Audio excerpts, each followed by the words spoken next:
Do you want Mr. Verway to come up now? Okay, Mr. Verway. Another question I guess that Mr. Verway had was if today's docket is stacked. High blood alcohol levels, firearms forfeiture, domestic assault between siblings, probation violations, bench warrants, and a 6-year-old retail fraud case that just won't die. One defendant grieving a son and facing gun destruction. Another admitting he bear-hugged his sister into a door. And one woman who's been dodging a warrant since 2019, now finally logging in from jail to clean the slate. This isn't one explosive moment. It's a courtroom marathon. And by the end of this session, you'll see how quickly consequences stack up when life spirals off track. He asked me if I knew, other than potentially losing rights to carry a CPL, if getting a conviction for one of the counts for firearm possession under the influence would result in like loss of firearm rights.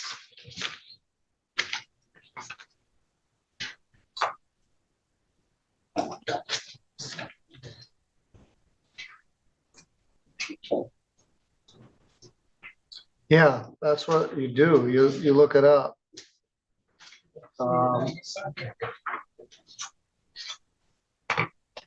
Bring the case up here.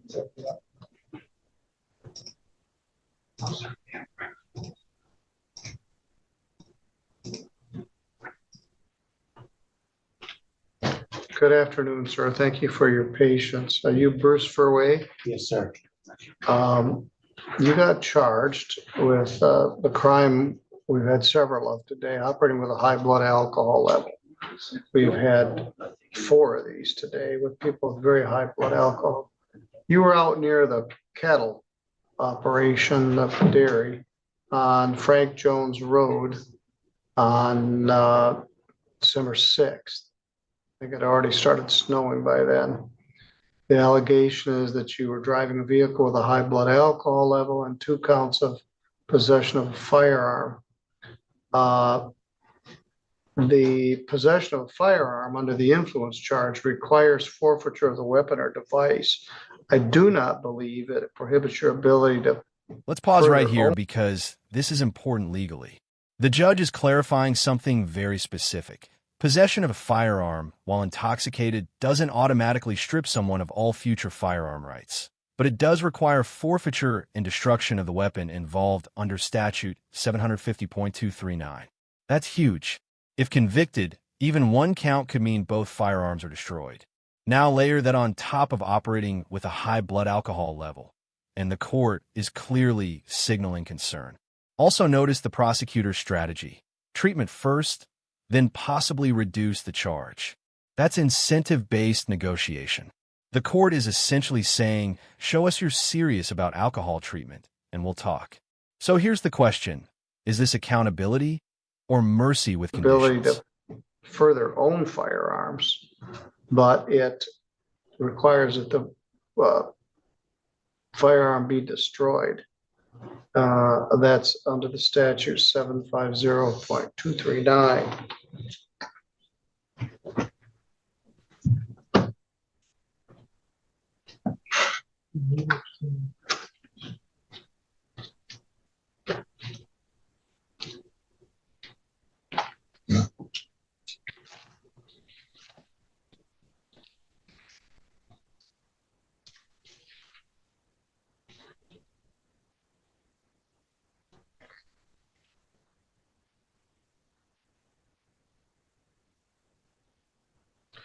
That just has to do with destruction of the firearms. It doesn't seem to carry any additional sanction. At any rate, the charges are significant. As I understand it, Ms. Stoll, the prosecutor's view is if he would get an assessment, start treatment, they would be inclined perhaps to reduce it to impaired driving and 1 count of possession of a firearm under the influence. That's correct, Your Honor.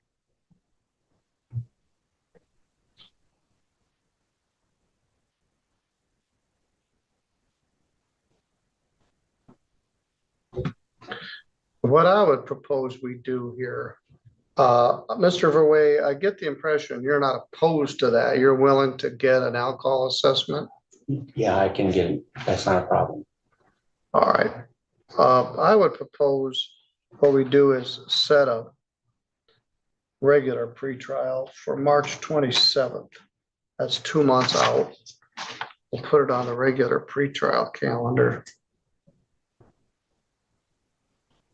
That would be Friday, March 27th at 8:30. Is that acceptable to you, Ms. Stoll? That is, Your Honor.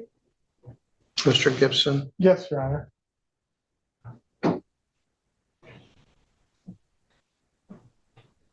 Defendant will get assessment and start treatment. Have you been to an AA meeting? No, They don't but I cost- promise I have not drank anything. All right, well, I don't know what they're gonna recommend. It doesn't cost anything. Other than talking to a pastor, but not talking to somebody who's dedicated. All right, so you're counseling with your pastor? Yeah, and then my doctor for depression stuff. And you're grieving in addition.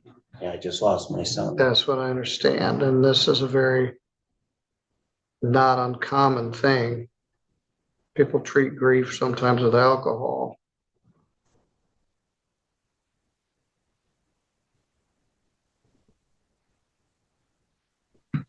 In fact, everybody today that I saw had a one guy was in the threes, 2.5, 2.7, 1.92. I don't know what the world is, but we just see higher and higher blood alcohol levels.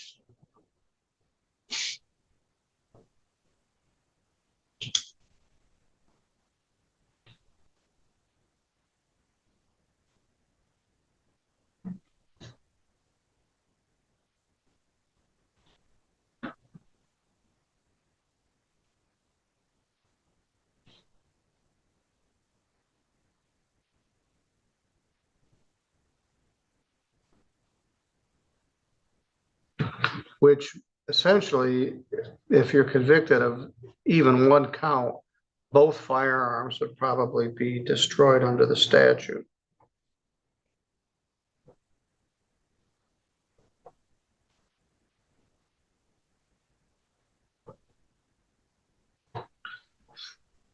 All right, Mr. Gibson, they can give you that information. Our probation department's all discombobulated because it flooded. So some people are working remotely. The clerk is back here somewhere. She's brand new. Priscilla, our previous clerk, coming back as a probation officer. Autumn is shifted to magistrate. We got a lot going on, but the clerks can give you Mr. Taylor's assessment place or Pivotal or Spencer Price.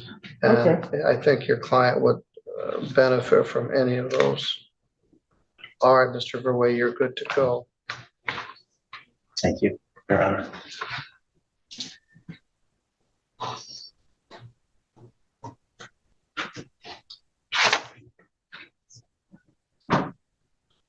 Mr. Gowan, good afternoon. I saw you by Zoom the other day, but here you are face to face.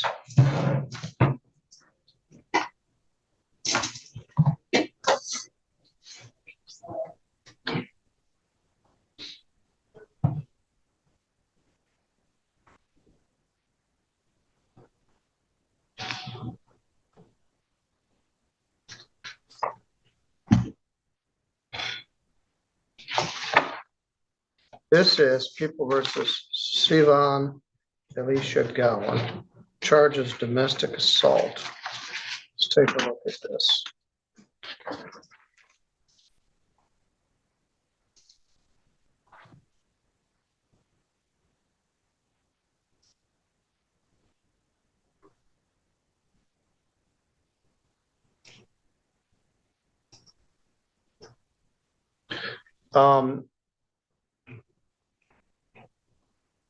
Miss Stoll, I guess, oh, there it is. Plum is in there. It's an old file, and so it's kind of not right in the main stream.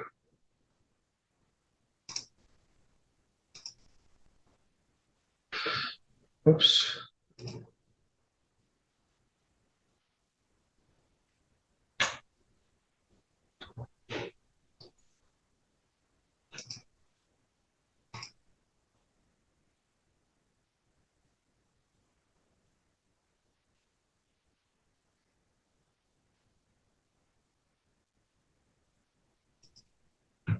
All right, Mr. Gowan, in this case, the allegation is that you assaulted Jada Gowan, former resident of your household. Who is Jada to you? My sister. I thought that's what you told me. That's a misdemeanor, punishable by up to 93 days in jail and a fine of up to $500. Ms. Abigail Stoll is here for the prosecutor. Ms. Stoll, what's the status of that? In exchange for a guilty plea to assault and battery, the people would dismiss the domestic violence charge.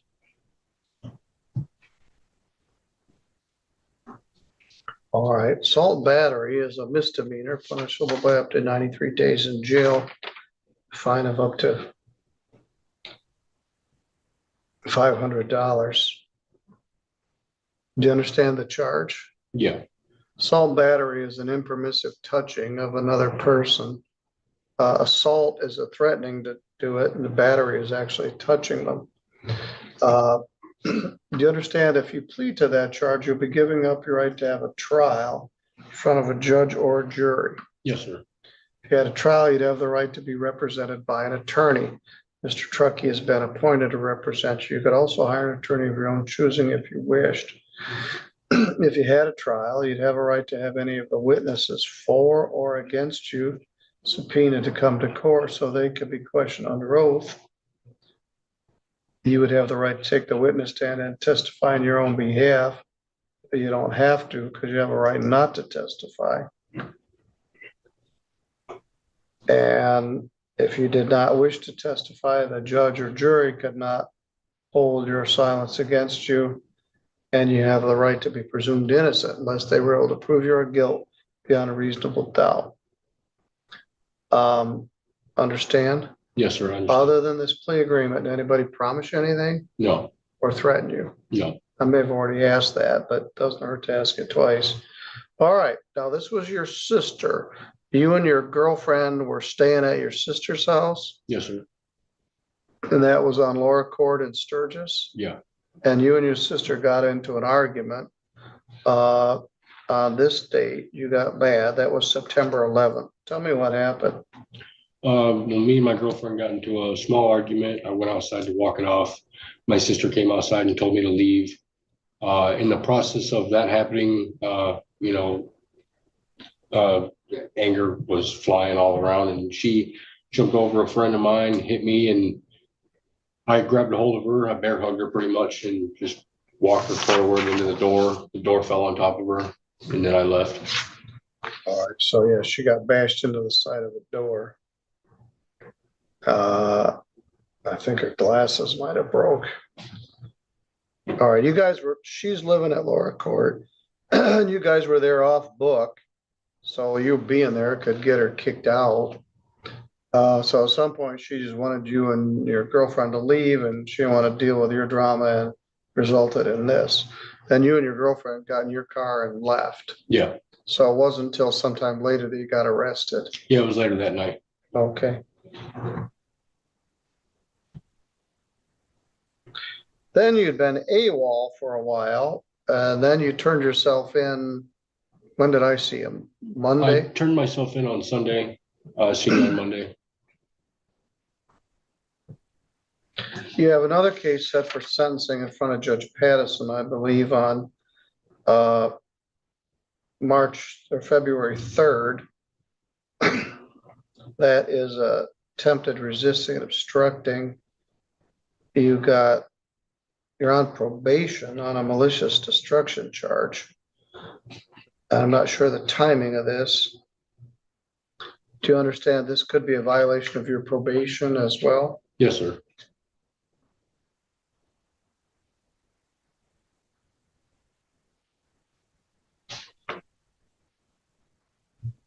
Ms. Stoll, do you have any input from the complaining witness? Our office hasn't heard back from her.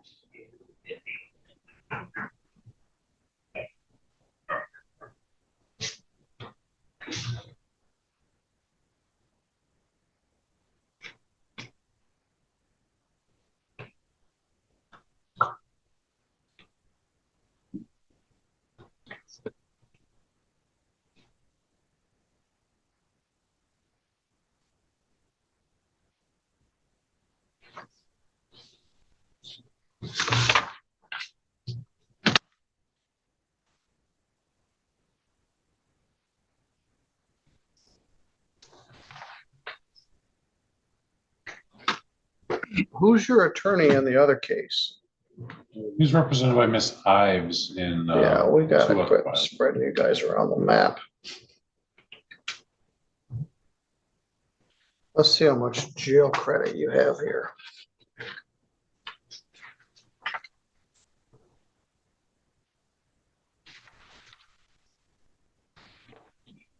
You got arrested,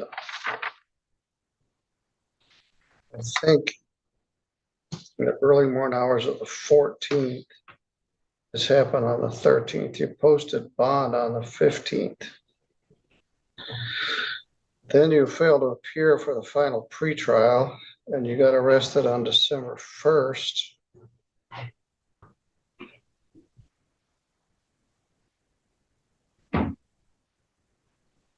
And I let you out of jail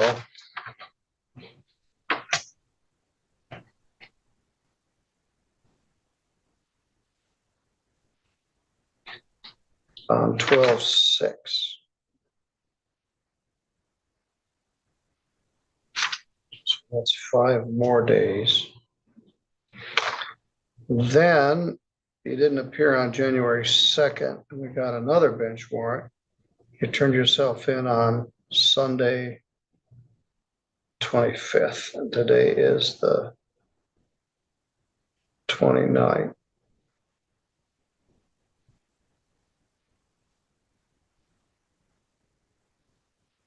So that's 4 more days. So you have a total of 10 days credit.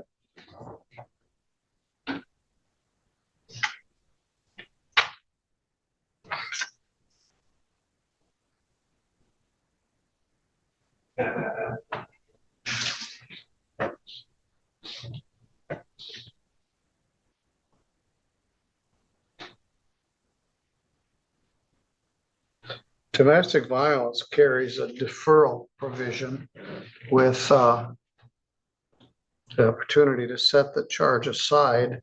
Assault and battery doesn't. You're on probation. I haven't discussed this with your probation agent. You're set for sentencing in front of Judge Pattison next Tuesday.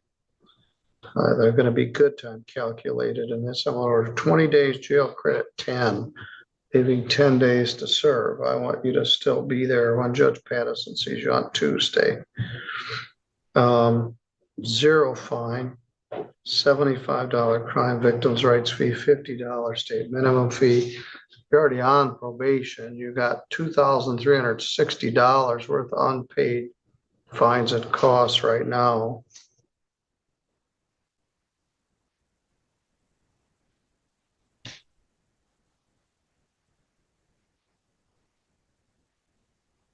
Excuse me.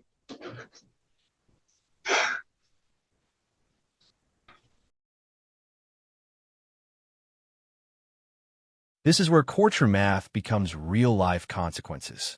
The defendant pleads to assault and battery, not domestic violence, which matters because domestic violence carries a deferral provision that assault and battery does not. The judge calculates jail credit, prior arrests, bench warrants, failure to appear, days served. It adds up to 10 days credit against 20 days ordered, leaving 10 more to serve. Then fines, fees, and over $2,300 already owed from other cases. This is how small escalations stack over time. One argument turns into probation violation risk. One missed court date becomes another bench warrant. And here's the bigger picture. The judge even reminds him that the last judge gets to decide if sentences run concurrent. That's judicial coordination in action. Would you call this fair? Or does it feel like he's stuck in a cycle? So I'm going to reserve on restitution. I didn't hear anything about it, but I don't think it was mostly just pushing and shoving, but I don't know if her glasses got broken or not.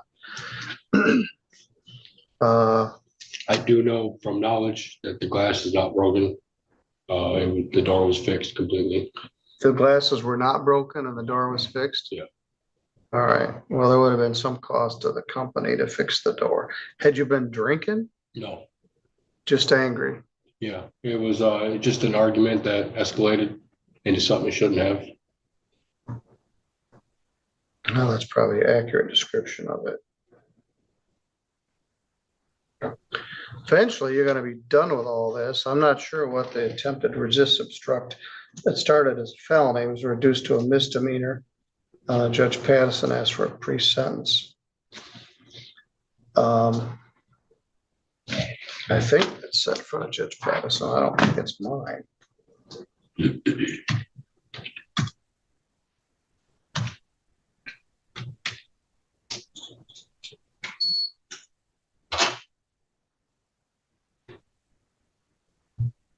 Yes. All right. 20 days jail, credit 10, $125 worth of fines or 2 additional days, and I reserved on restitution. And the judge that goes last gets to determine whether it's concurrent, but I expect it will be concurrent with the other charges. All right, Mr. Gowan, you're good to go. Good luck. Thank you, sir. Thank you. Hopefully you get done with all this on Tuesday with Judge Madison. He's right up his way. Take care of yourself. All right. That leaves just Devin Flom. Thank you. And Ross, you're going to speak with your client, Miss Furlow, and then we'll check in tomorrow and see how we're doing. Yes, we have a phone date today. Very good. Let's see if Ms. Plum is here yet. Otherwise, you're home.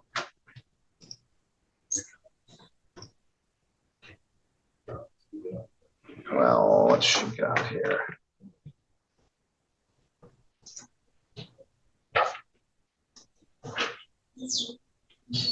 Abby, was this yours?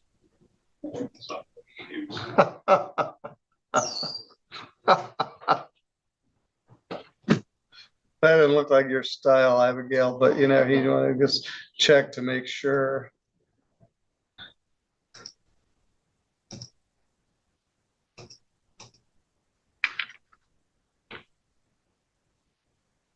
People leave stuff behind all the time.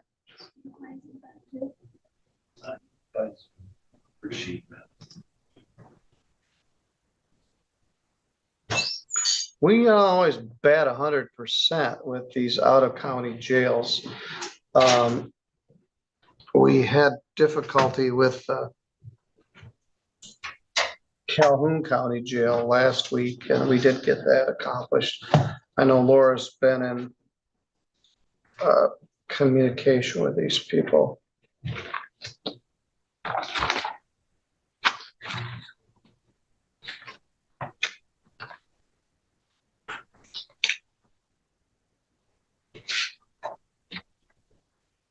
She filed a petition for writ of habeas corpus way back in 2019.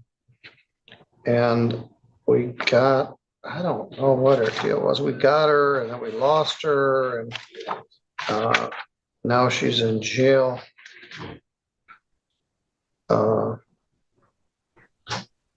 Luke represented her. We took another shot at it in 2021.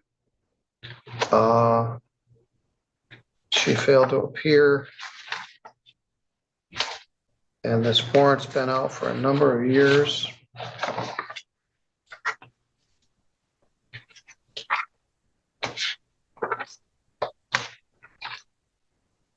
Walmart.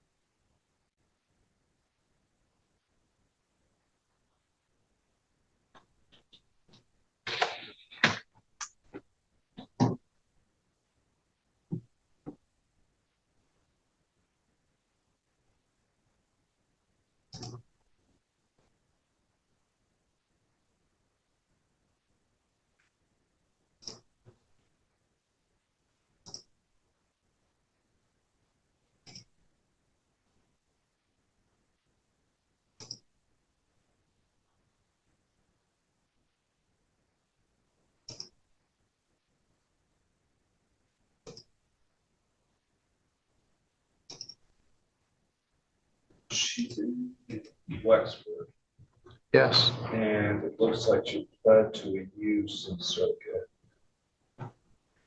Set for sentence.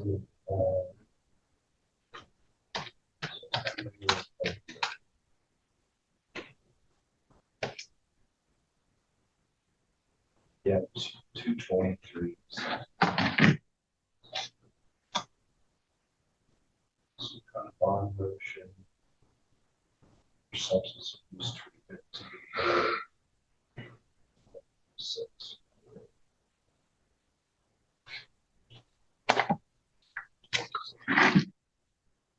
She does have jail credit here.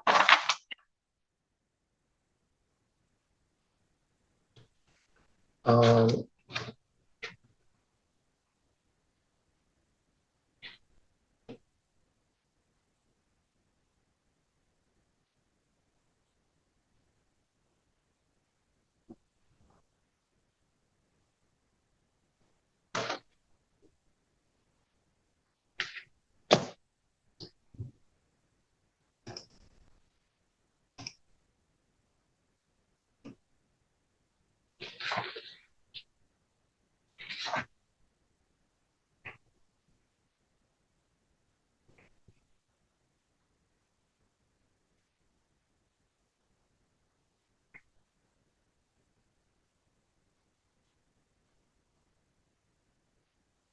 Luke, what was her proposed sentence date?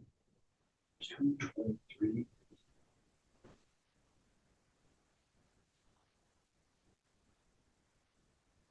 It's a bond hearing to modify bond conditions for substance abuse treatment. That may be, that's November 6th. Well, she has a hold on her from this charge, so she can't go into anything, which is why they'd been in a yank to get this. Otherwise, I'd just wait till she got done, but she went to prison before, between 2019 and 21, and she got out of prison and came back and tried to deal with it. And then she went AWOL again in November of 2021. And we didn't catch up with her until now. We did forfeit a bond. She has spent, I don't even know.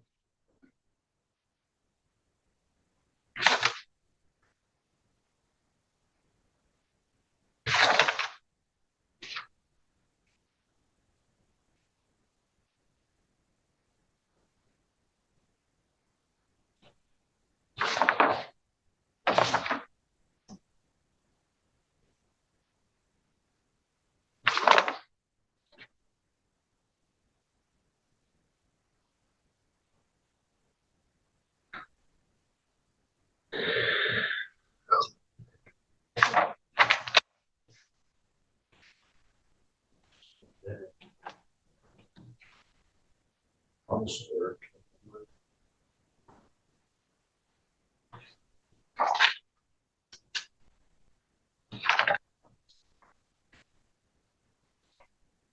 But she did some time back in 19 also.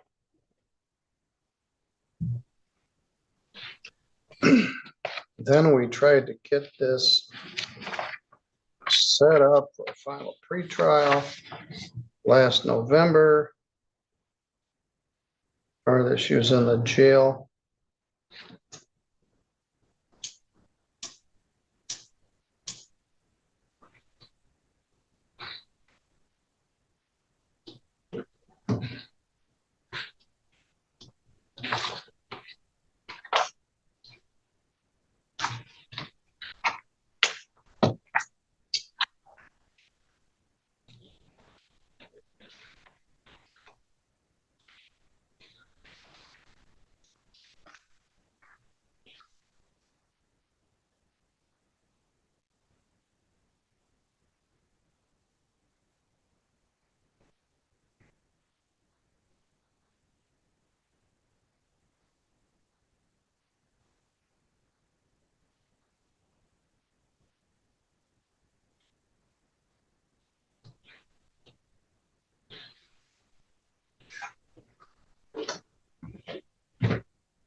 The other thing that we didn't discuss, Abigail, is if Miss Furlow doesn't resolve, which of the cases we would try.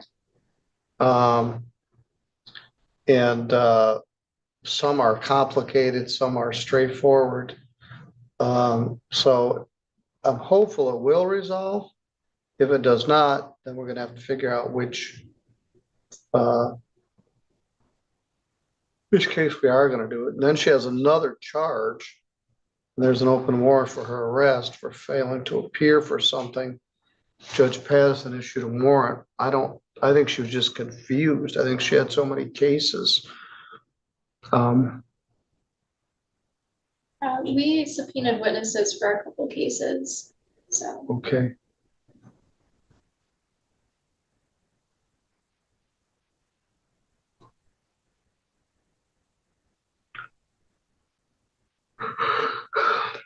Laura sent a confirmation yesterday, said, are we still good for tomorrow at 3:30? And he responded, yes, we have it set for tomorrow at 3:30, which is what time it is in 1 minute.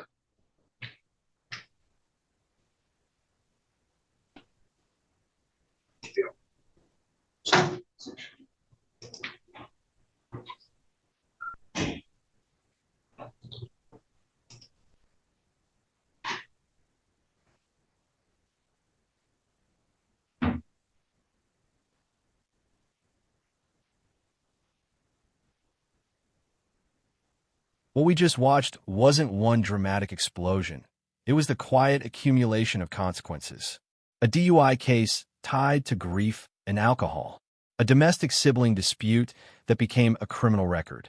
A 6-year retail fraud warrant finally resolved so a defendant can enter rehab without legal holds blocking her recovery.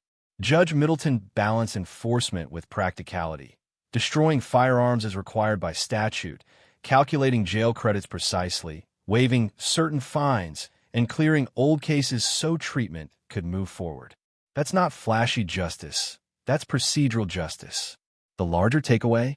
Courtrooms aren't just about punishment. They're about structure, treatment options, probation terms, restitution orders, and accountability all working together. If you found this courtroom session as eye-opening as we did, make sure to hit that like button, share your thoughts in the comments, and don't forget to subscribe for more jaw-dropping courtroom breakdowns.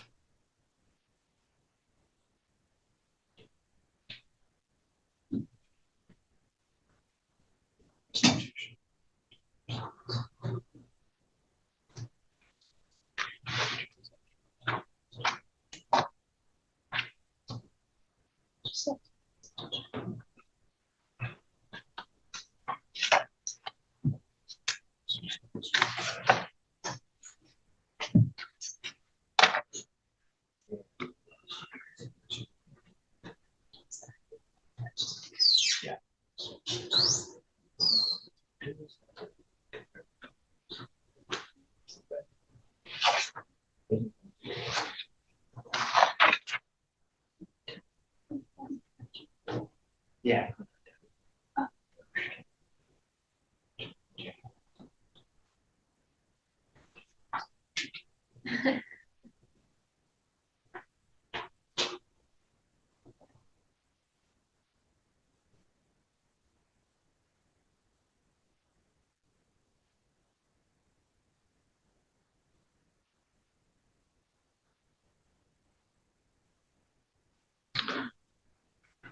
Laura, your friends at the Wexford County Jail have not logged in with Devin Plum.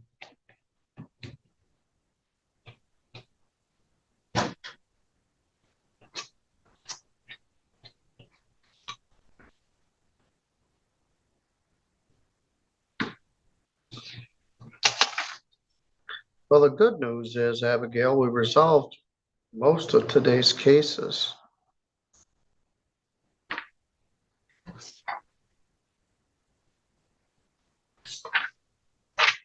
But I'm just desensitized to how high the blood alcohol levels are. they're all, and today they were all very, very high, at least 2 times, 3 times, even 4 times the legal limit.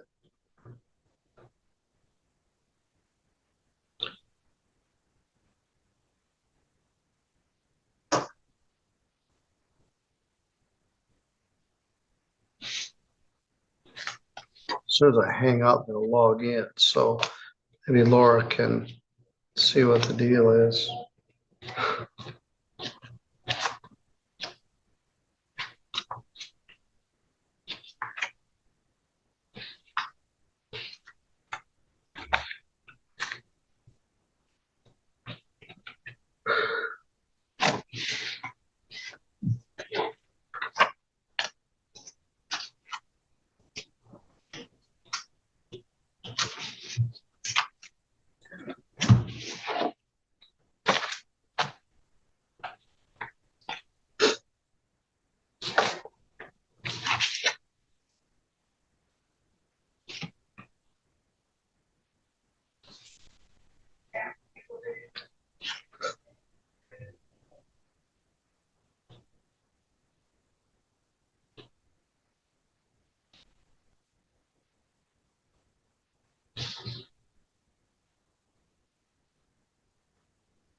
Poor Luke, he was here for Judge Pattison at 1, and I rooked him into doing this at 3:30, so he's been sitting here for 2 hours, and now they don't show up.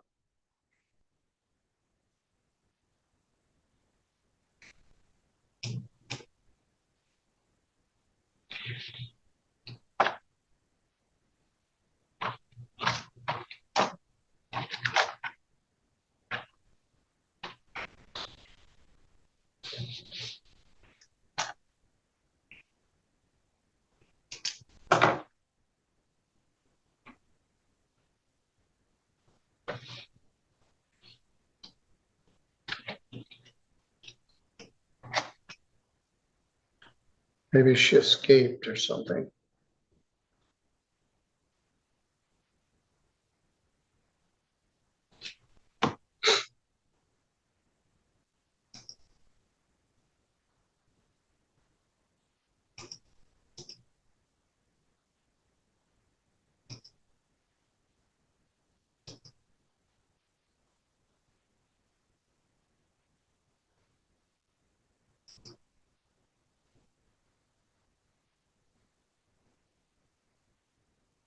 Laura's working on contacting Wexford County right now.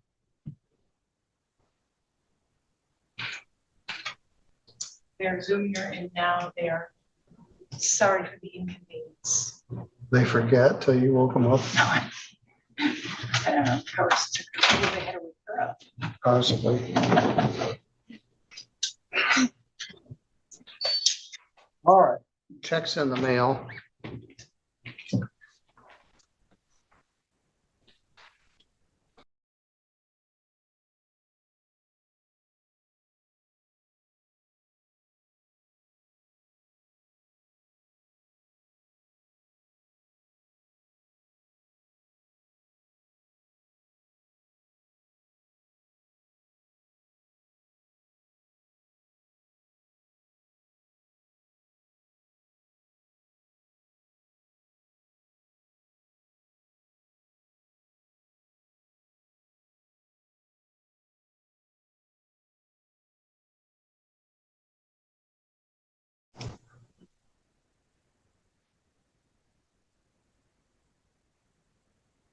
I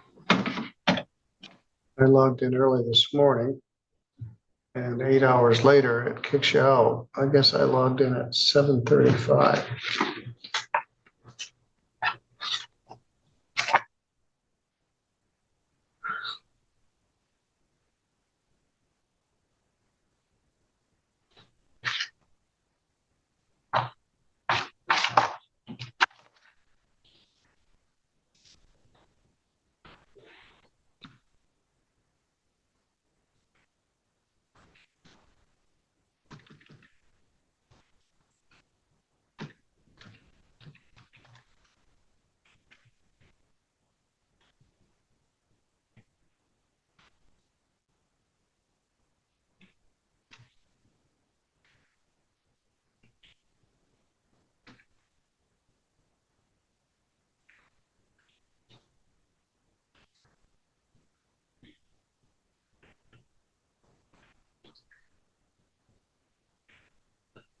All right, here we go.